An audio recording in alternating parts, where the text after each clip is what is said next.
Dear friends, welcome to the War Heroes channel. Today, we are talking about penal battalions and companies of the Red Army. To understand this issue, we turn to the memoirs of a Soviet veteran who served in a penal company. This is the second part of the video. First part you will find in the description under this video. Yefim Abelovich Holbreich served as deputy commander of the 163rd Penal Company of the 51st Army. The veteran's memories are especially valuable, since he was the son of an enemy of the people. His father was shot in 1937. This is a very detailed interview that covers all the most important and interesting details of the existence of these units. So let's start. Did the PNLT soldiers use captured weapons and UNILRMs? Captured weapons were used everywhere and were very popular. We hand over the weapons of the disabled to the foreman, and he looks at his ledger and asks, "What are you fighting there?"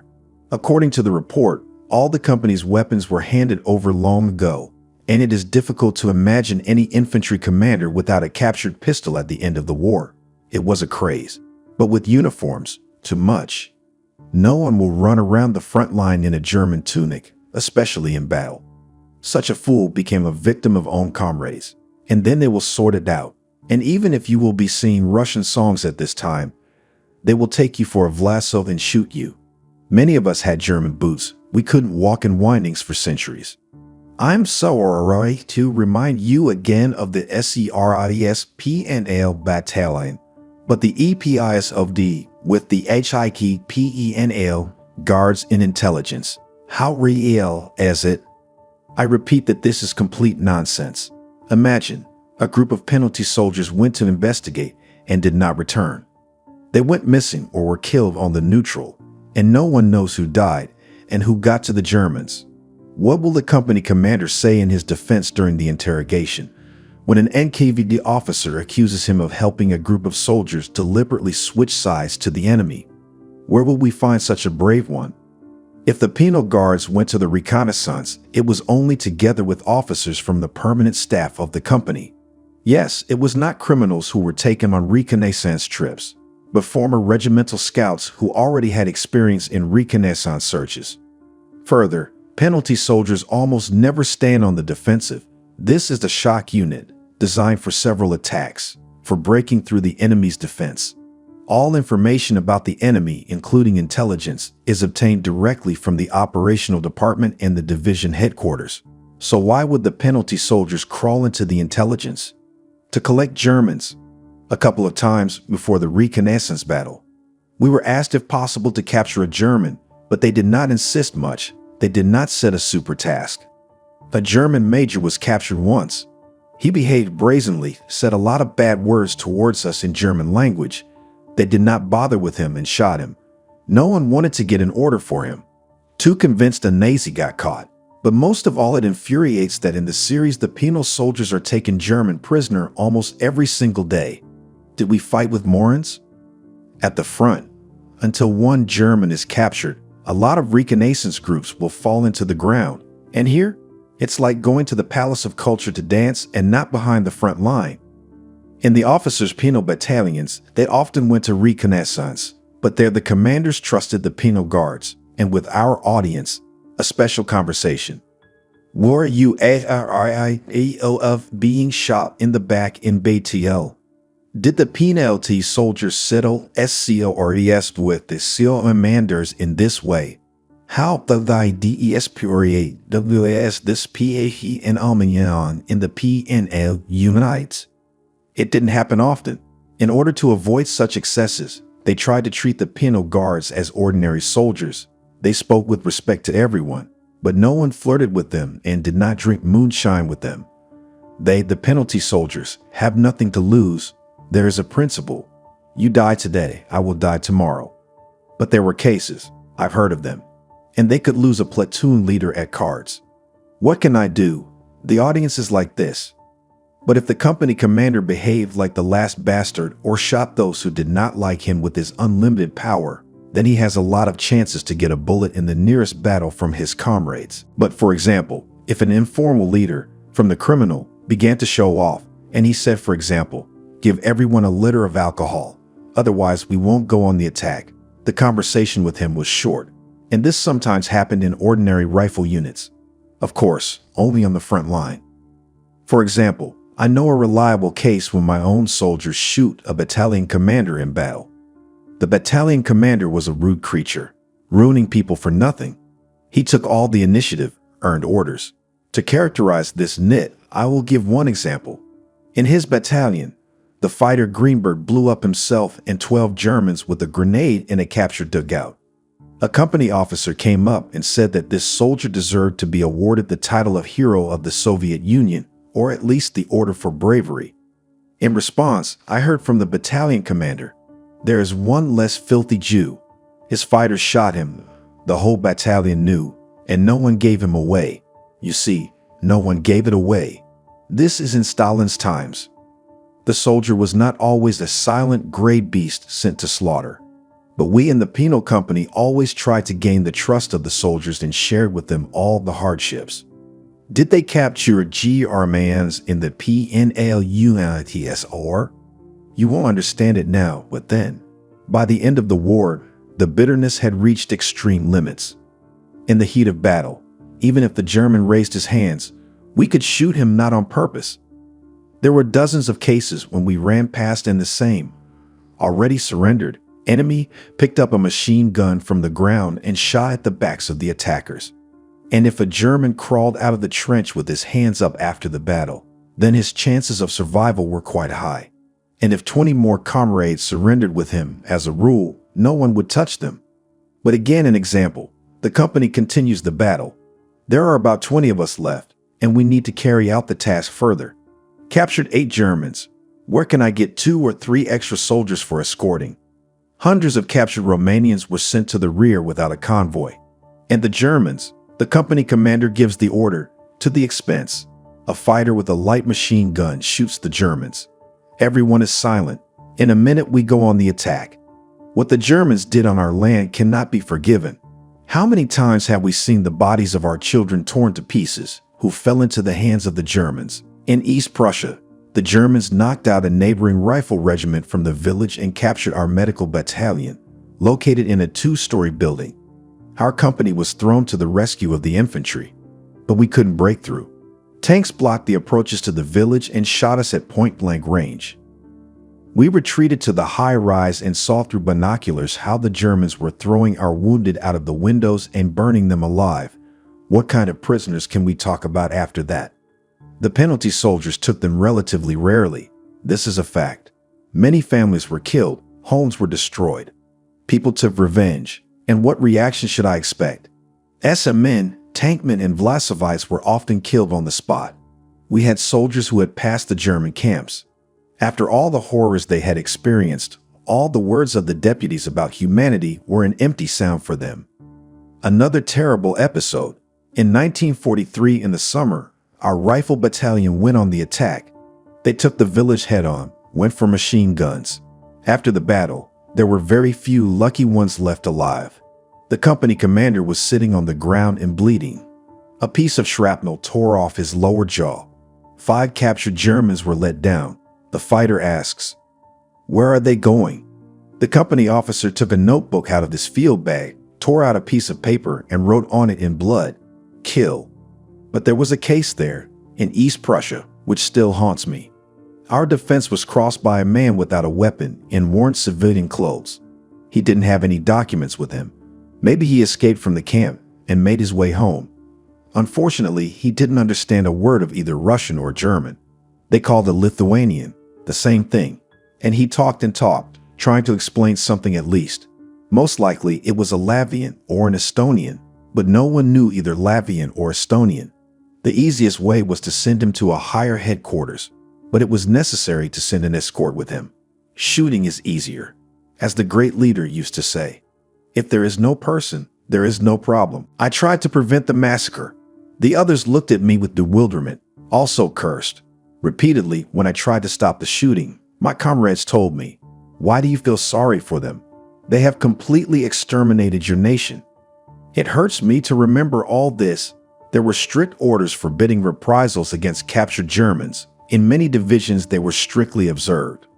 I have seen a lot of penal guards convicted of such reprisals. The same Romanians had to be guarded from the heroes of the second echelon on the way to the camp. They liked to shoot at unarmed people. The Germans always knew who was on the front line in front of them.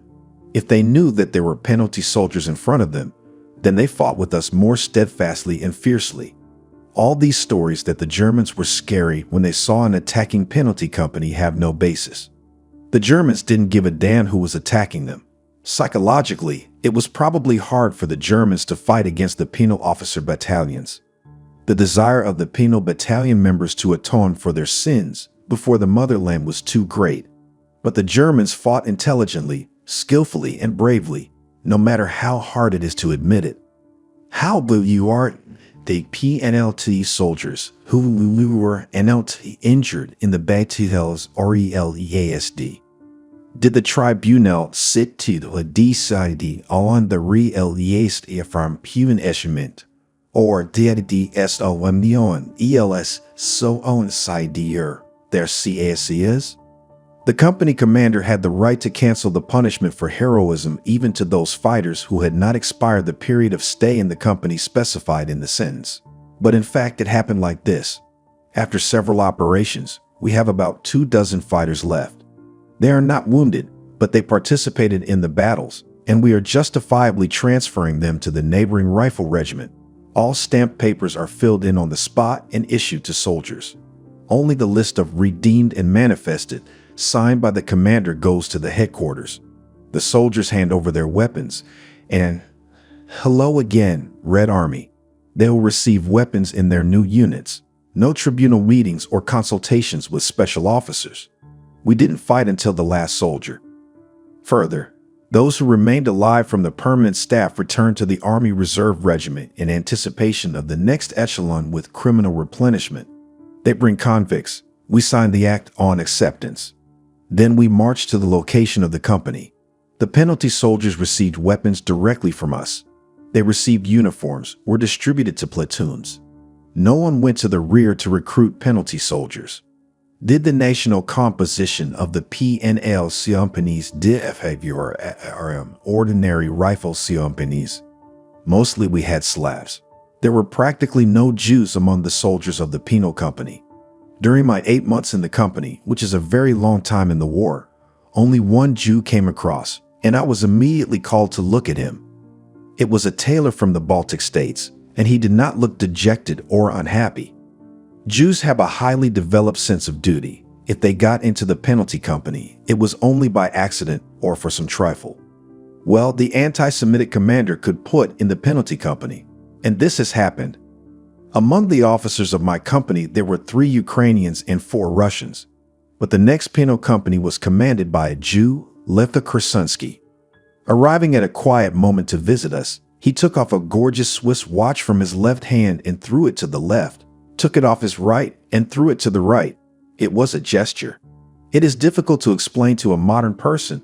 The watch was the object of constant lust and often served as a reward. Not knowing the word of German, our soldiers quickly learned to pronounce Bethel from the The unsuspecting German willingly took out a pocket watch, and they immediately migrated to the pocket of the victorious warrior. After the war, I searched for my comrades for a long time, but without success. How did their fate turn out? Are they alive? Did you ever meet with any of the former PNL guards of your COMPAMY after the war? After the victory, I served in Ventspils for a while. One morning, a group of sailors came across.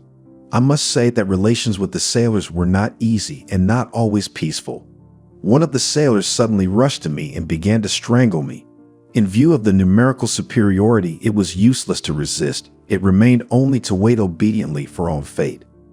4 other sailors stood aside and smiled for some reason.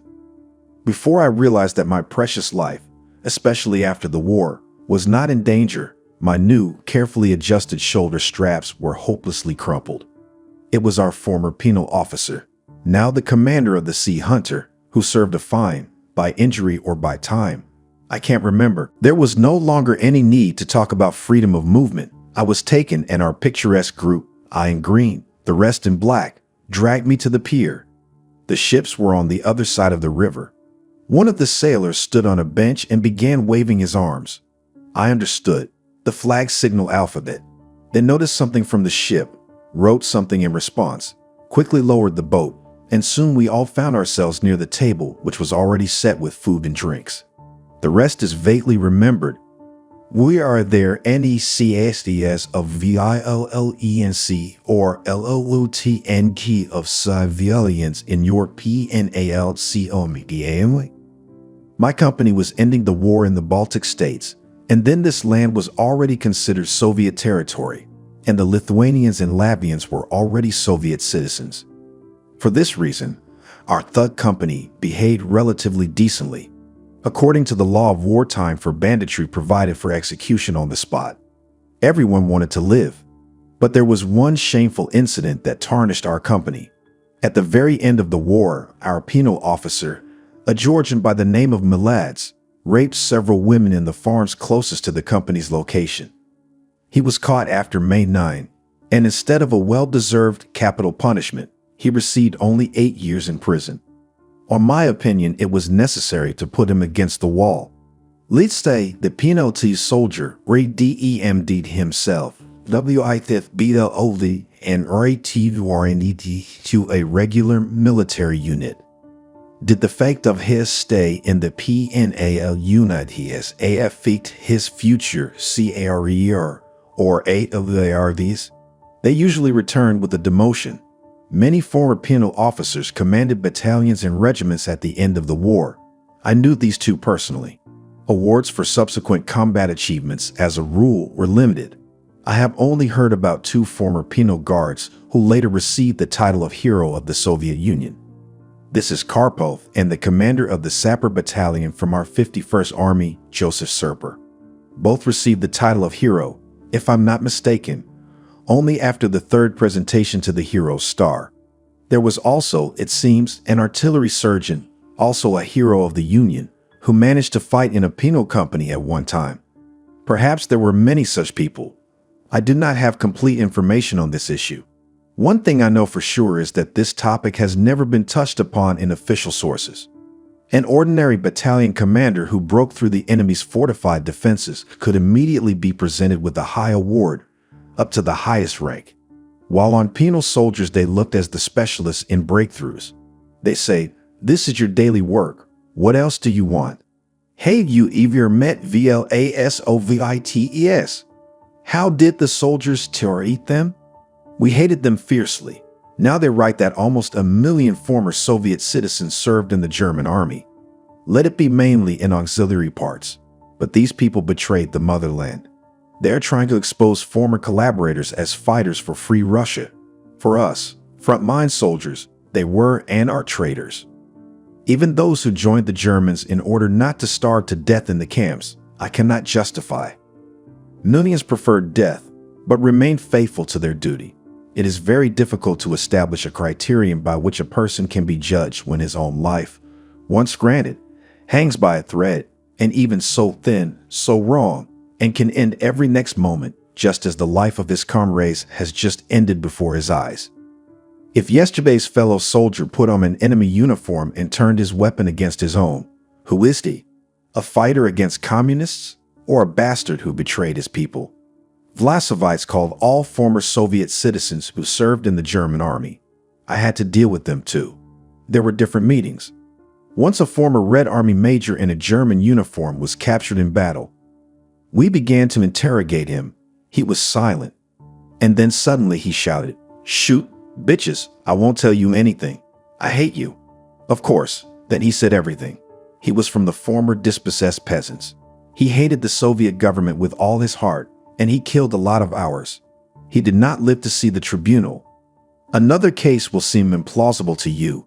We were facing the German defense line only 70 meters away. There was actually no neutral zone. A battalion of Vlasovites was sitting in the German trenches. They shouted to us from the trenches their surnames and places of residence of relatives, asked us to write to their family that they were still alive. A lieutenant, the platoon commander, was standing next to me. I noticed how his face convulsed. He abruptly turned around and went into the dugout. Already at the end of the war, he told me that then he heard the voice of his stepfather, who had been raising him since the age of 5. and the lieutenant's own father was shot in 1921. His father was a priest. What can I add here? When 2 days later in the morning we went on the attack, the Germans were already sitting in the trenches. The Vlasovites were replaced by the previous one at night. Some of us were probably happy about it in our hearts, and not because the Vlasovites fought to the last bullet. There were other emotions here. My comrade, Zhenya Zelitman, was a company commander in the 594th Rifle Regiment during the storming of Königsberg, in which I had to have a hard time in the summer and autumn of 1942. The world is small, as they say. He said that when the Germans were pressed to the sea on the Frisch's Spit, they fiercely resisted, but soon realized that it was pointless and began to surrender to us. In the evening, senior officers began sorting them. A large group of Russians, Ukrainians, Belarusians, fighters of the Turkestan Legion were separated, and a real massacre began. Those who fought against us in the German army were hated more than the Germans. They didn't ask for mercy. Yes, it is unlikely that anyone would have spared them then. Now about the main thing. There is an opinion that the penal units played a decisive role in the war, and they are almost the main creators of victory. This is a misconception. Yes, the penalty soldiers fought desperately, but the situation was such that it was no easier for ordinary units. The army can occupy along the front, depending on the situation, from several kilometers to several tens of kilometers. In the latter case, the command will not transfer a penal company to the desired area. The movement of this, not quite an ordinary unit along the front line in the near rear is fraught with trouble. The best of the best were not recruited into the penal companies. Quite the opposite. And an ordinary rifle battalion, fresh or from a neighboring area, and very rarely the one that occupies the defense here, will be assigned to the reconnaissance by combat. Pure psychology. A soldier gets used to this trench, and it is more difficult for him to leave the habitable place and rise to the attack. This is taken into account. Penal companies and battalions played an important role in the war, but the claims that Rokossovsky had only penalty soldiers at war are nonsense, and they made up no more than 1% of the army.